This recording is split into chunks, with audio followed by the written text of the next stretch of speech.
और आज का जो हमारा एजेंडा है वो सोल्वर है और पिवट टेबल है। सोल्वर क्या होता है? बेसिकली सोल्वर के बारे में पहले जो थोड़ी सी इंफॉर्मेशन मैं आपको आपके साथ शेयर कर दूं।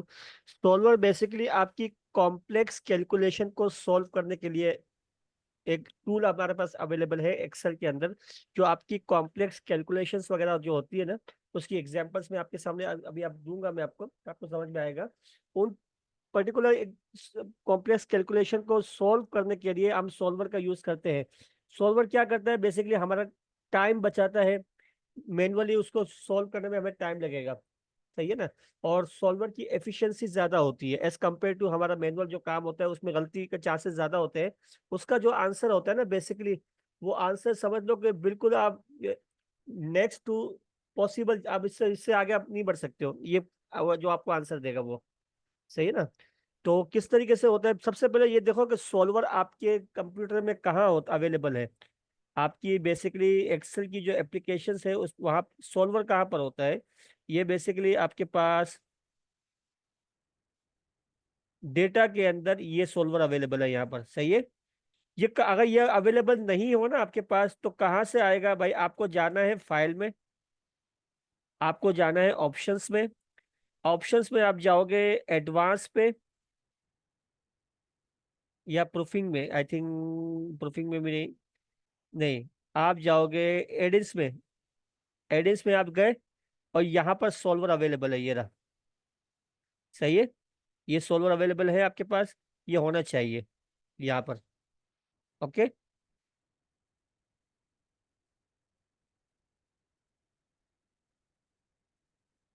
ये आपके पास यहाँ पर जी। सॉल्वर आ रहा है, ये रहा। Okay okay. ये सॉल्वर आप टिक चेक लगा दोगे, सॉल्वर आपके पास स्क्रीन पे यहाँ पर आ जाएगा।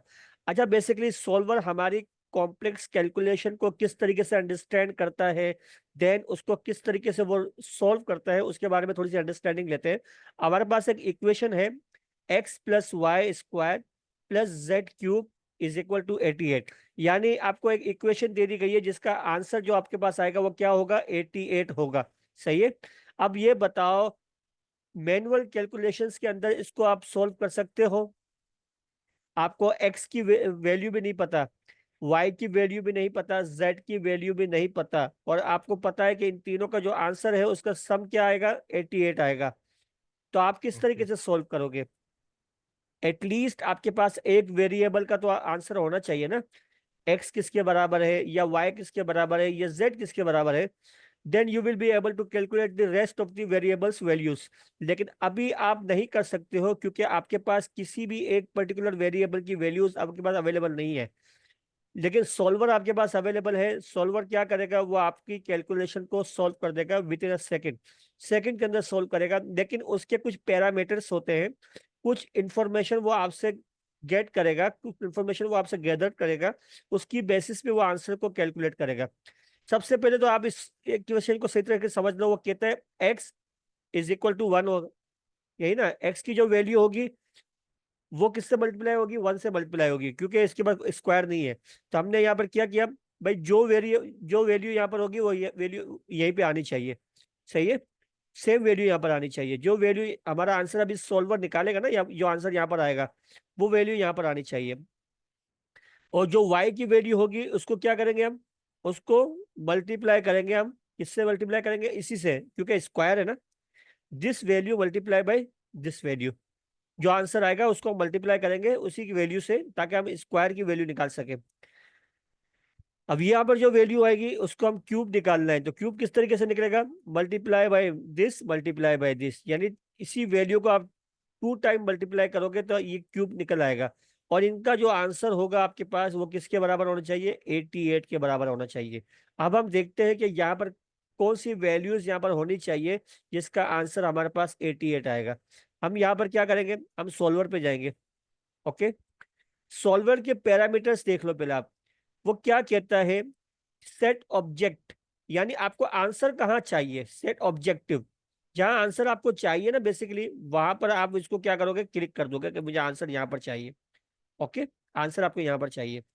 फिर वो कहता है पैरामीटर्स उसके पूछ रहा है कि आपको आंसर क्या चाहिए? मैक्सिमम चाहिए, मिनिमाइज चाहिए, या वैल्यू चाहिए। मैक्सिमम कब कब लेते हैं हम, जब प्रॉफिट मैक्सिमाइजेशन की कैलकुलेशन को हम सॉल्व कर रहे होते हैं, तो वहां पर हम मैक्सिमम को सॉल्व कर हम लेते हैं। जब कॉस्ट मिनिमाइजेशन की बात होगी तो हम मिनिमाइज का ऑप्शन को ऑप्ट करेंगे।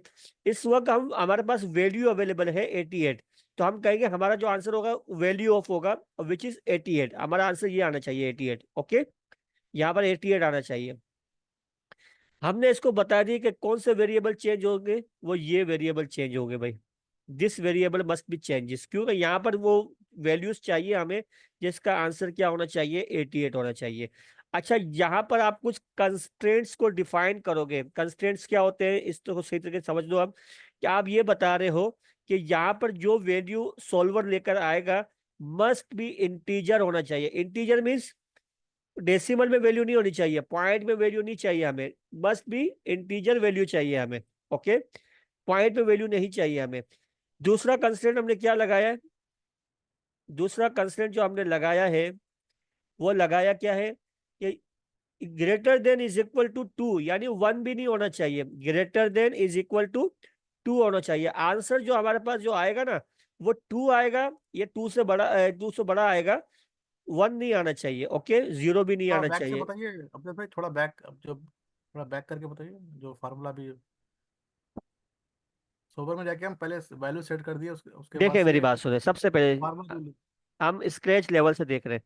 सोल्वर पे क्लिक किया आपने, मैं इसको है जी। ना खत्म कर देता हूँ ताकि थोड़ा सा आपको, शुरू से हम करेंगे ना तो आपको समझ में भी आएगा। ओके, और इसको भी मैं खत्म कर देता हूँ। और यहाँ पर आंसर आपको, जहाँ आंसर आपको चाहिए ना, बेसिकली जहाँ आप आंसर को लेके आना चाह रहे हो जी जी। वो यहाँ पर सेट कर दोगे आप। Okay, okay. और आपके पास ऑब्जेक्टिव्स क्या है, मैक्सिमाइज, मिनिमाइज या वैल्यू। इस वक्त हम वैल्यू को सही। कैलकुलेट कर रहे हैं, तो हम वैल्यू पे मैंने क्लिक किया और हमने लिख दिया भाई ओके। 88 की वैल्यू आनी चाहिए आंसर। ओके, वेरिएबल्स कौन से, ये वाले वेरिएबल्स है। यहां तक बात हो गई हमारी। अब हम कंस्ट्रेंट्स को डिफाइन कर रहे हैं। कंस्ट्रेंट को किसका डिफाइन करेंगे, 8 किया भाई, दिस वैल्यू मस्ट बी क्या होनी चाहिए, इज इक्वल, इंटीजर होनी चाहिए, इंटीजर वैल्यू होनी चाहिए। ओके, एक हो गया। Number 2, this values greater than is equal to 2, यानी आंसर 1, 1 भी नहीं आना चाहिए। ओके, ओके कर दिया हमने यहाँ पर। अब वो कह रहा है कि मैं इसको इक्वेशन को सोल्व करूं, वो हमसे पूछ रहा है। हमने कहा हाँ भाई सॉल्व करो। विद इन अ सेकेंड उसने आपकी इक्वेशन को सॉल्व कर दिया और आंसर आपके पास लेकर आ गया कि भाई यहाँ पर किस तरीके से होगा, ये 15 होना चाहिए, और इसको हमने मल्टीप्लाई किया 1 से, यानी इसी को मल्टीप्लाई 1 से किया या कुछ भी नहीं किया, 15 ही आ गया। यहाँ आंसर जो वेरी स्क्वायर है वो 3 होना चाहिए, और 3 को 3 से मल्टीप्लाई किया, 9 आंसर आ गया। ओके, और यहाँ पर 4 होना चाहिए, 4 को 2 टाइम मल्टीप्लीकेशन के बाद इसका जो क्यूब आता है वो 64 आता है, और इन तीनों का आंसर क्या है हमारे पास, 88 आ गया। ओके। यानी जो कॉम्प्लेक्स कैलकुलेशन जो आप करने के लिए आपको थोड़ा टाइम चाहिए होगा, और हो सकता है इसमें आप कुछ तुक्के भी मारोगे आप, तो भाई वो आंसर आपका ऑप्टिमम आंसर नहीं होगा। ऑप्टिमम आंसर के लिए आपको क्या करना पड़ेगा, आपको सोल्वर का यूज करना पड़ेगा। सोल्वर आपको ऑप्टिमम आंसर आपको देगा, और बिल्कुल परफेक्ट आंसर आपको यहाँ पर वो मिल रहा है, और विद इन अ सेकेंड, यानी आपको टाइम एफिशिएंसी भी आपकी यहाँ पर सिक्योर हो रही है यहाँ पर। ओके। सही है, ये इसकी एक एग्जांपल थी हमारे पास, जो वैल्यू की एग्जांपल थी वो हमने आपके सामने शेयर कर दी। अब हमारे पास जो दूसरी इसकी एग्जांपल है वो है कॉस्ट मिनिमाइजेशन। क्या है, कॉस्ट मिनिमाइजेशन। पहले सिनारियो को समझ लेना। सिनारियो क्या है, हमारे पास 4 वेयर हाउसेस है, और हमारे पास क्या है, 4 कस्टमर है।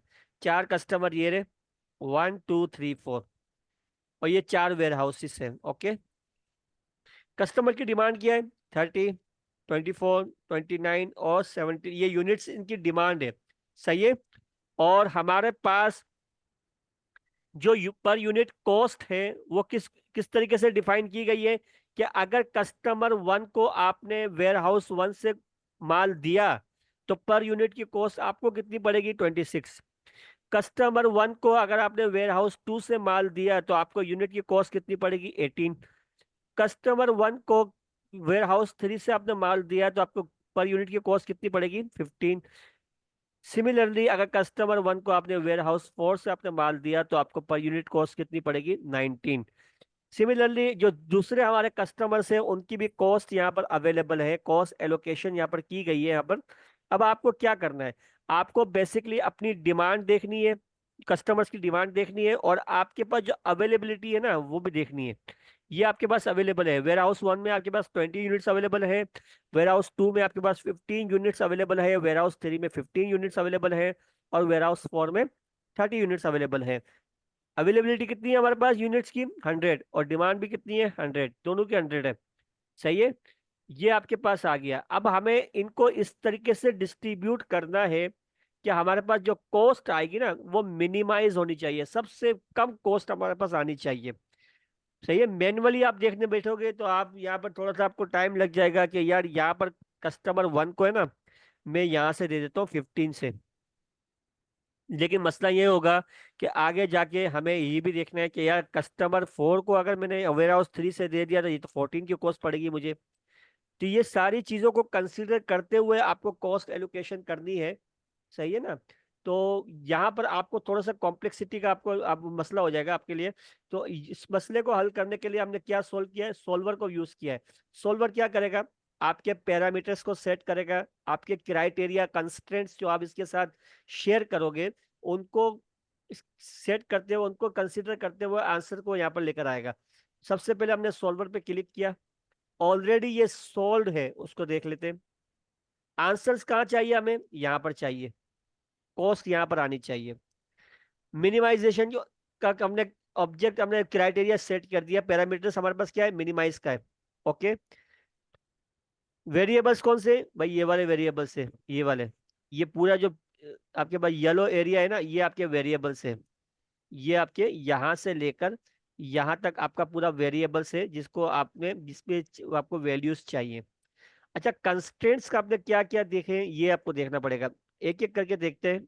दिस चेंज, क्या सबसे पहले आपने इस पूरी एरिया को सेलेक्ट करने के बाद आपने कहा is equal to integer, integer होना चाहिए, यानी पॉइंट यूनिट है ना भाई, आधा यूनिट तो नहीं बिकेगा, यानी डेसिमल में नहीं आना चाहिए, पूरा यूनिट आना चाहिए।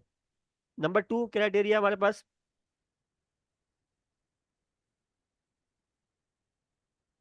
नंबर 2 है हमारे पास, यहाँ पर देख लेते हैं भाई, this value greater than is equal to 2 ए 0, यानी माइनस में भी नहीं आना चाहिए। सही है, या तो 0 हो या तो 0 से बड़ा हो, माइनस में जी, नहीं नहीं, ओके ओके। माइनस में भी नहीं आनी चाहिए कोई फिगर ना यहाँ पर। तो इस तरीके से हमें इसको करना है। फिर इसके बाद हमने यहाँ पर कंस्ट्रेंट लिख दिए। नंबर 3 क्या है हमारे पास, नंबर 3 ये है कि ये जो डिमांड है ना, ये डिमांड कस्टमर्स की जो डिमांड है, यानी इसका जो आंसर आएगा यहाँ पर आएगा, इसका जो आंसर आएगा यहाँ पर आएगा, इसका जो आंसर आएगा यहाँ पर, ये आंसर किसके इक्वल होना चाहिए भाई, ये आंसर आपके इक्वल होना चाहिए। ये आपके पास कौन सा है, सी वाला, इसके इक्वल होना चाहिए, सी से लेकर एफ तक।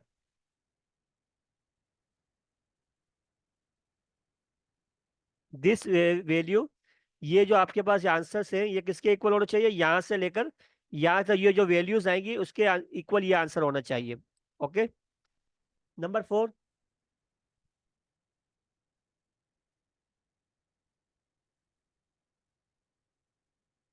दिस एरिया, ये जो है किसके इक्वल होना चाहिए भाई,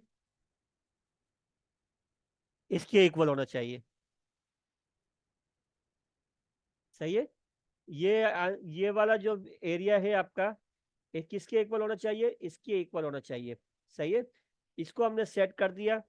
अब यहाँ पर पहले इसको सॉल्व करने से पहले एक बार देख लो, यहाँ हमने कुछ फंक्शन लगाए हुए हैं भाई। ये जो है ना बेसिकली इसका जो आंसर हो यहाँ पर आएगा सम करके, इसका जो आंसर आएगा यहाँ सम आएगा, इसका जो आंसर आएगा ये आएगा। और हमने लिखा हुआ है कि भाई हमने जो कंस्ट्रेंट सेट किया है कि भाई इसका आंसर इसके आंसर से मैच होना चाहिए, और इसका जो आंसर है इसके आंसर से मैच होना चाहिए। सही है, डिमांड डिमांड को देखेंगे ना भाई, डिमांड को भी देखेंगे, अवेलेबिलिटी भी देखेंगे कि हमारे पास कितने अवेलेबल है और डिमांड कितनी है। इसको फोकस करने के बाद, इसको कंसिडर करने के बाद ही हम इसको सॉल्व करेंगे। सारे पैरामीटर्स हमने सेट कर दिए, सारे कंस्ट्रेंट्स हमने सेट कर दिए। अब हम सॉल्व पे क्लिक कर रहे हैं। हमने सॉल्व पे क्लिक किया, आंसर वो हमारे पास दे रहा है। दोबारा देखते हैं, क्योंकि मैंने इसके आंसर को डिलीट कर दिया था, सॉरी। कि सॉल्व, और मैंने कहा ओके। आप देख सकते हो वो कह रहा है कस्टमर 1 को आप दो 18 और 15 से। सही है, उसकी डिमांड कंप्लीट हो गई यहाँ पर। सही है, और इसका आंसर भी 30 आ रहा है यहाँ पर। यानी ये बराबर हो गया। कस्टमर 2 को आप दो कहाँ से? वेयर हाउस 1 से, जिसकी यूनिट कॉस्ट है 14, और वेयर हाउस 2 से, जिसकी यूनिट कॉस्ट है 10। अवेलेबिलिटी खत्म हो गई इसकी, और ये आंसर आपका यहाँ से मैच कर गया। इसकी डिमांड 29 है, 29 इसको पूरे कहाँ से दे दो? 15 से दे दो। ओके, और इसकी डिमांड 17 है, तो 16 इसको वेयर हाउस 2 से दो, और 1 इसको कहाँ से दे दो? वेयर हाउस 4 से दे दो। तो ये आपके पास कॉस्ट आ रही है 1468 की कॉस्ट आएगी। कॉस्ट मिनिमाइजेशन का जो आपके पास सवाल था कि किस तरीके से हम यूनिट को एलोकेट करें कस्टमर्स के, अमंग्स कस्टमर में, कि हमारे पास जो कॉस्ट आए वो मिनिमाइज होनी चाहिए, कम से कम वेयर कॉस्ट हाउस हमें थ्री चार्ज हो। जैसे वेयर हाउस थ्री का जो कैलकुलेशन है वो 29 है। वेयर हाउस थ्री से हमको जो इधर 23 है। क्या कॉस्ट? ये रहा 23, ये ये ट्वेंटी कॉस्ट नाइन ये है। रही हमारे पास, ये रहा, ये इसकी डिमांड है। जी।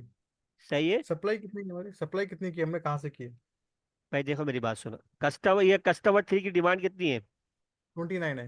29 कस्टमर की डिमांड है। सही है, और यहाँ पर जी। 29 की कॉस्ट क्या पड़ रही है हमारे पास? और ये डिमांड, ये सप्लाई, ये रही। अवेलेबिलिटी कितनी है 30। हमारे पास? 30 है ना? 30।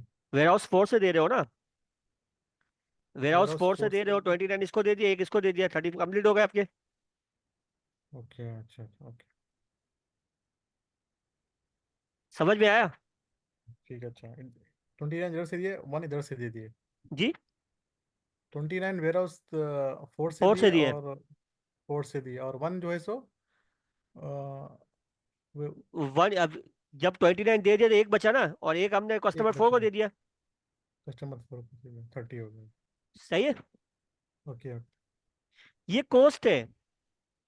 ये कॉस्ट है नीचे की। ये कॉस्ट है, पर यूनिट कॉस्ट है। अवेलेबिलिटी ये रही, डिमांड ये रही। जो इसको फार्मूला हम लोग सेट किए, जी उसमें हम लोग ऊपर नीचे भी कर सकते हैं, या सीक्वेंस में आना आना चाहिए फार्मूला, जो हम लोग जो फार्मूला फीड किए उसके अंदर यार, सॉल्वर में, जो फार्मूलाज फार्मूला नहीं। फर्स्ट आप सबसे, इंटीजर इंटीजर किए, सेकंड वन इक्वल टू 0 किए, और ऐसा जो तो तरतीब में आए हम लोग, तो वैसा ही होना चाहिए। मतलब आपको जैसा हमको याद है कि फर्स्ट ये भाई 0 होना देखो, चाहिए, फिर कोशिश यही करो कि सबसे पहले ना, तो आप जो अपने, जो आपका जो क्वेश्चन है ना, उसको आप कंसिडर करने के बाद ये देखो कि यार पर यूनिट की बात हो रही है, तो सबसे पहले आपके माइंड में ये होना चाहिए कि इंटीजर वैल्यू लगानी चाहिए यहाँ पर। सही है, जी। इंटीजर वैल्यू आनी चाहिए।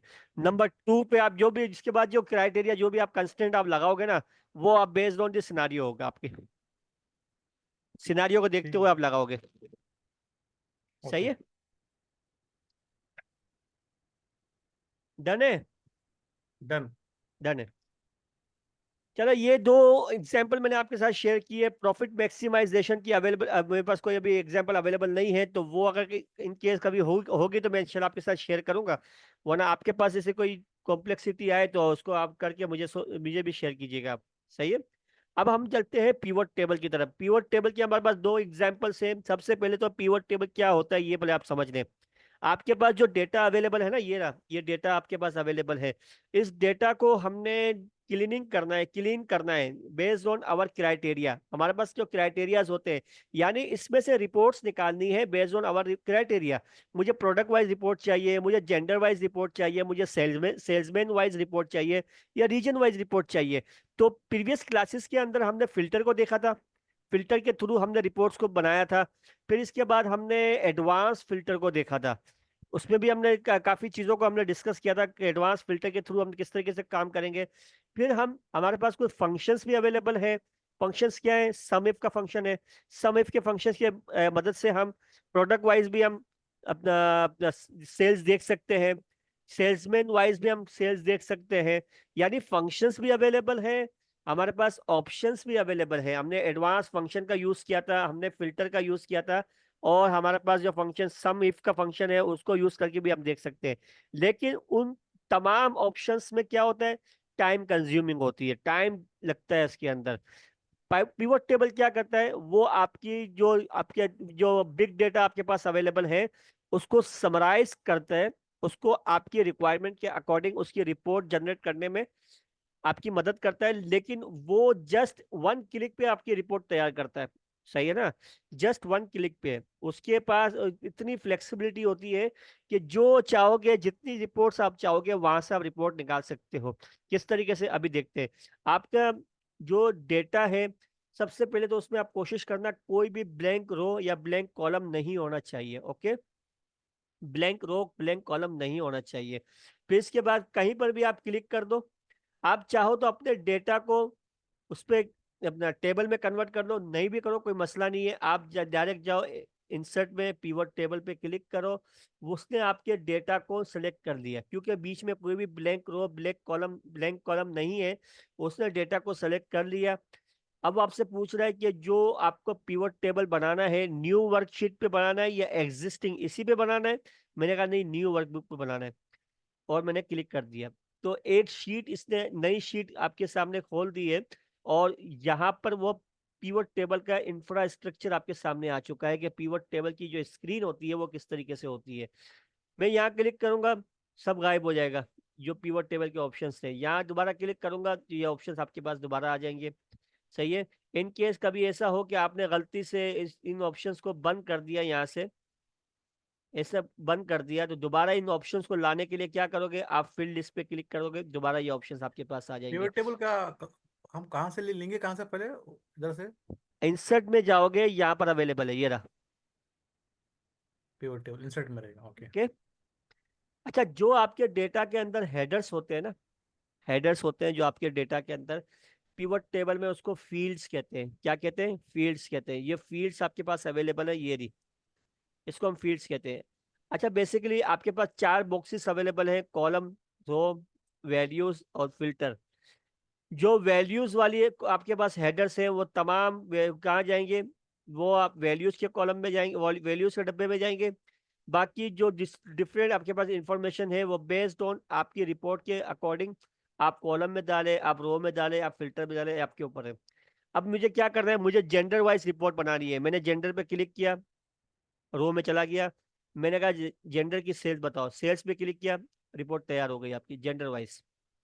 मैंने कहा यार जेंडर वाइज नहीं चाहिए मुझे, प्रोडक्ट वाइज बताओ। जेंडर को मैंने बाहर निकाल दिया, प्रोडक्ट पे क्लिक किया, प्रोडक्ट वाइज आपकी रिपोर्ट तैयार हो गई है। अच्छा, प्रोडक्ट के साथ मुझे जेंडर भी चाहिए, जेंडर पे क्लिक कर दिया तो इसने बता दिया कि भाई फीमेल ने कितने एप्पल बेचे, मेल ने कितने एप्पल बेचे। आप इसको इस तरीके से भी कर सकते हो कि भाई आप प्रोडक्ट को उठाओ यहाँ से, और प्रोडक्ट को आपने कॉलम में रख दिया, रिपोर्ट आपकी इस तरीके से तैयार हो गई। यहाँ से मैं थोड़ा सा इसको, इसकी सेटिंग कर लूँ। ओके। अब मैं क्या कर रहा हूँ भाई, आपके पास जो डेटा अवेलेबल है, रिपोर्ट्स आपके पास तैयार हो गई है। किस तरीके से, अब या तो आप एक काम करो, प्रोडक्ट को यहाँ रखो और जेंडर को यहाँ रख दो। जिस तरीके से आपको रिपोर्ट चाहिए, इस तरीके इस फॉर्म में रिपोर्ट आपकी तैयार हो जाएगी आपके पास। आप चाहते हो सेल्स के साथ क्वांटिटी भी आ जाए, क्वांटिटी भी आ गई भाई।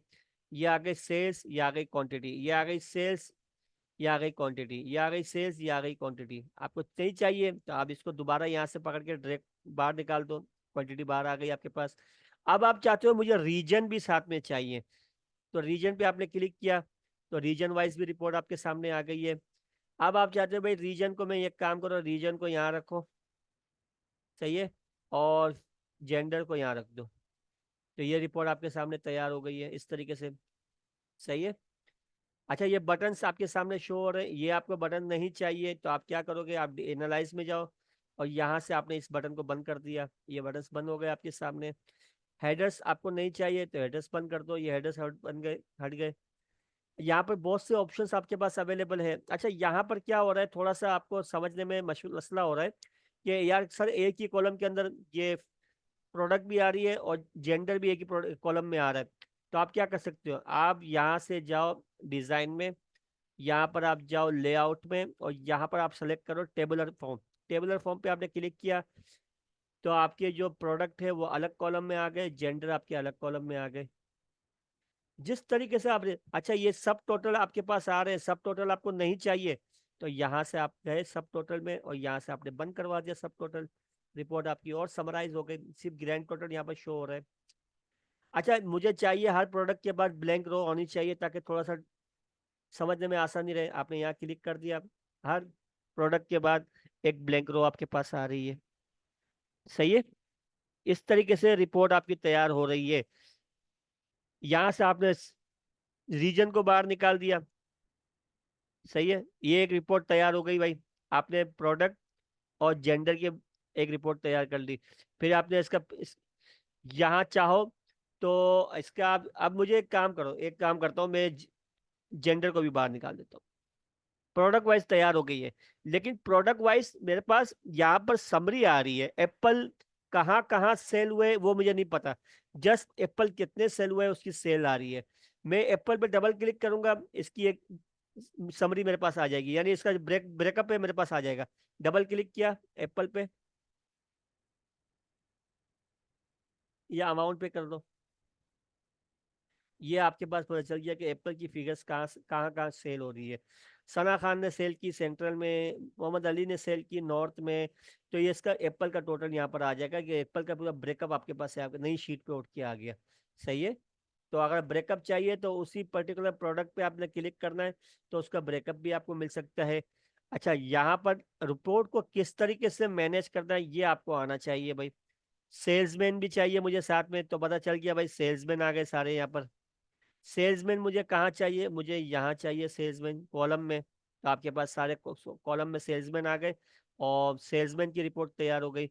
आप एक काम करो, प्रोडक्ट को बाहर निकाल दो, प्रोडक्ट को बाहर निकालो, सेल्समैन को रो में रख दो, तो आपके पास सेल्समैन की रिपोर्ट तैयार हो गई यहाँ पर। सही है, या एक काम करो, आपने सेल्समैन तो यहाँ रख दिया है, आप उठाओ प्रोडक्ट को और प्रोडक्ट को रखो फिल्टर में, तो यहाँ पर फिल्टर आ गया आपके पास। अब यहाँ से आपको क्लिक करो एप्पल को, कि यार एप्पल किस किस ने बेचा है, तो ये एप्पल के आ गए सेल्समैन। फिर आपने कहा यार इसमें बताओ पीच किसने बेचा है, तो पीच के आ गए आपके पास सेल्समैन। यानी जो रिपोर्ट आप बनाना चाहते हो ना, विद इन अ सेकेंड आप वो रिपोर्ट बना सकते हो पिवट टेबल के अंदर। जस्ट आपको ये पता होना चाहिए कि किस किस तरीके की रिपोर्ट आपको बनानी है, ये आपको आइडिया होना चाहिए। सही है, अब मेरे पास यहाँ पर एक काम कर सकता हूँ मैं एक काम कर सकता हूँ। मैंने क्या किया, प्रोडक्ट को बंद कर दिया, सेल्स को बंद कर दिया, और सेल्समैन को भी बंद कर दिया। ओके, अब मैं यहाँ पर क्या कर रहा हूँ, बेसिकली मुझे जो रिपोर्ट चाहिए ना, यहाँ पर मैं करता हूँ, मैंने कहा कि भाई एक काम करो, आप मुझे यहाँ पर दे दो सेल्समैन।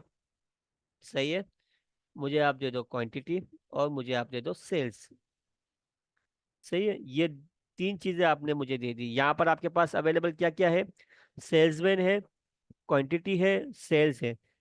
अच्छा जाके एक मिनट, अजान हो जाए यार, अजान हो रही है। सही है,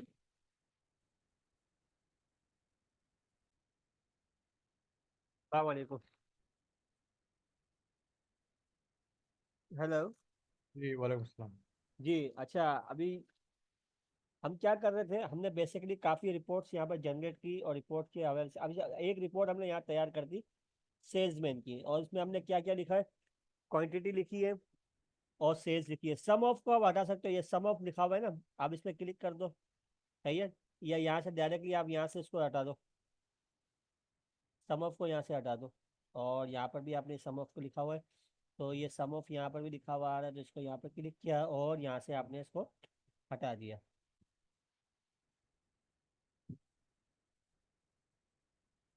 ओके, और मैंने इसको ओके कर दिया। क्वांटिटी सोल्ड क्या हुआ, सेल्स यहाँ पर अवेलेबल कहाँ है, सेल्स कहाँ अवेलेबल है यार, pivot table name already exist. Okay, छोड़ो छोड़ दो, ये हमारे पास आ गया सेल। सेल आ गई, अब मुझे करना क्या है बेसिकली, अब मैं जो डिफरेंट मेरे पास जो फील्ड्स है ना, मैं उसको यूज नहीं करूंगा, मैं यहाँ पर स्लाइसर का यूज करूंगा। सही है। स्लाइसर किस तरीके से यूज करते हैं ऑलरेडी हम पहले भी डिस्कस कर चुके हैं, दोबारा देख लेते हैं। डिजाइन में आप जाओ, तो सॉरी यहाँ पर नहीं जाओ, एनालाइज में जाओ। यह स्लाइसर का ऑप्शन अवेलेबल है। अब इस पे आप क्या करोगे, आपने एक उठा लिया जेंडर का, एक उठा लिया आपने प्रोडक्ट का, और एक उठा लिया आपने रीजन का, तीन आपने स्लाइसर उठा लिए। और आप अब इन स्लाइसर को आपको सेट करना है। सही है। इसको सेलेक्ट किया रीजन को, और इसको आपने किया टू, कॉलम टू में आपने दो कॉलम में इसको डिवाइड कर दिया, और इसको आपने सेट करके यहाँ लगा दिया। ओके, सिमिलरली आपने इसको भी टू में आप कर दो, और इसको भी आपने सेट कर दिया, और यहाँ पर आपने इसको कर दिया, यहाँ पर लगा दो, चलो। और प्रोडक्ट को भी आप आई थिंक टू में नहीं, फोर में, थ्री में या फोर में करो, फोर में करो। और इसको थोड़ा सा इसको आप एक्सटेंड कर दो यहाँ से, और यहाँ से इसको इस तरीके से यहाँ रख दो, इसके पास यहाँ पर रखो या यहाँ रखो, जहाँ पर आपको सही लग रहा है। तीनों का कलर चेंज कर दो। इसका कलर आपने रख दिया ये वाला, इसका कलर आपने रख दिया ये, और इसका कलर आपने रख दिया ग्रीन। तीनों का कलर आपने चेंज कर दिया, सही है। अब आपको फिल्टर की जरूरत नहीं है, यहाँ से खेल सकते हो। डेटा आपके पास अवेलेबल है। आपने कहा सेंटर का डेटा बताओ, सेंटर का डेटा आ गया। आपने कहा ईस्ट का डेटा बताओ, ईस्ट का डेटा आ गया। आपने कहा नॉर्थ का बताओ, नॉर्थ का आ गया। साउथ का बताओ, साउथ का आ गया। सिमिलरली यहाँ से आपने फिल्टर को खत्म किया। आपने कहा फीमेल का बताओ, फीमेल का डेटा आ गया। आपने कहा मेल का बताओ, मेल का डेटा आ गया। यहाँ से आपने फिल्टर खत्म किया। आपने कहा एप्पल का बताओ, एप्पल का डेटा आ गया। बनाना का डेटा बताओ, बनाना का आ गया। दो प्रोडक्ट भी है, कितनी मल्टीपल प्रोडक्ट्स भी आप एक साथ सेलेक्ट कर सकते हो। कंट्रोल को प्रेस करके रखो, इसको, ये वाला और ये वाला, तीन प्रोडक्ट की डेटा आपके पास आ गए। ये देखो तीनों सेलेक्टेड है। फिर आपने दोबारा फिल्टर यहाँ से खत्म किया, एप्पल प्रेस किया, एप्पल का डेटा आ गया, प्लम का डेटा आ गया। अब आप कहते हो प्लम के अंदर मुझे सेंट्रल में देखना है प्लम कितना बिका है। सेंट्रल में प्लम का डेटा देख रहे हो आप, तो ये ईस्ट में, साउथ में, नॉर्थ में, यानी चारों में वो बेचा। अच्छा, नॉर्थ में फीमेल ने कितना बेचा है, नहीं बेचा है भाई। सही है। अच्छा, साउथ में फीमेल में बेचा बेचा है, हाँ बेचा है, ये नादिया है। अच्छा, यहाँ सेंट्रल में बेचा है, हाँ बेचा है भाई, ये आपके पास आ गया। तो इस तरीके से आपको रिपोर्ट बनानी है। अच्छा, इसके अंदर एक और काम कर सकते हैं हम, थोड़ा सा इसको मैं नीचे कर दूं यहाँ पर, और इसको देखो मैं सेट कर रहा हूँ बार बार। ये सेट करना आपको आना चाहिए। ओके, सेट क्यों कर रहा हूँ, अब मुझे इसके ऊपर एक और चीज लेके आनी है, इसलिए मैं इसको सेट कर रहा हूँ।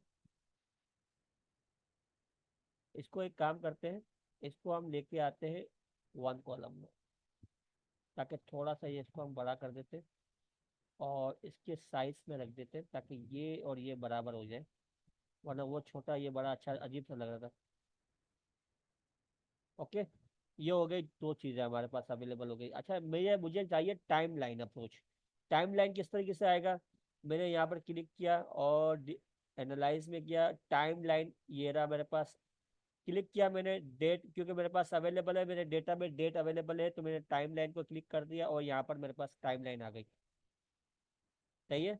टाइम लाइन को मैंने यहाँ पर शो करना है, तो थोड़ा सा मैं इसकी जगह करूँ पहले, इसको थोड़ा सा और नीचे करूँ, और थोड़ा सा यहाँ पर, या इसको, और थोड़ा सा इसको भी यहाँ पर। ओके, और इसको मैं ऊपर रख देता हूँ, टाइम लाइन अप्रोच को यहाँ रख देता हूँ।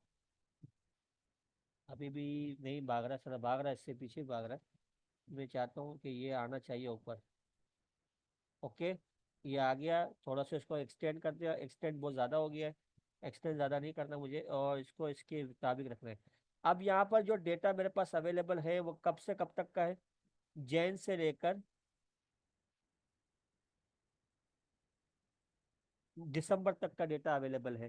सही है। अब मैं क्या कर रहा हूँ, मंथ वाइज देख रहा हूँ, मंथ वाइज, फेब, मार्च, अप्रैल, मई, यानी टाइमलाइन को क्या है, अपने मंथ वाइज आप देख रहे हो, अपनी रिपोर्ट को आप देख रहे हो कि जनवरी में कितना हुआ, सेल्स कितनी हुई, फेब में कितनी हुई, या आप इसको पकड़ के यहाँ से ड्रैग करो, पकड़ के रखो और ड्रैग करो कि इन 4 मंथ में कितनी सेल हुई है।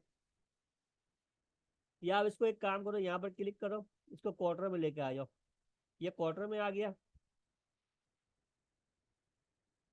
सही है। और इसको थोड़ा सा आपने एडजस्ट किया। सही है। और इसको भी आपने यहाँ रख दिया क्वार्टर वाइज। सही है। और इसको एक और कॉपी किया, Ctrl+C Ctrl+V, और इसको आपने उठाया और इसको यहाँ रखा, और इसको आपने क्या किया, मंथ वाइज कर दिया। यानी आप मंथ वाइज भी रिपोर्ट देख रहे हो और क्वार्टर वाइज भी रिपोर्ट देख रहे हो। सही है। अगर मुझे मंथ वाइज रिपोर्ट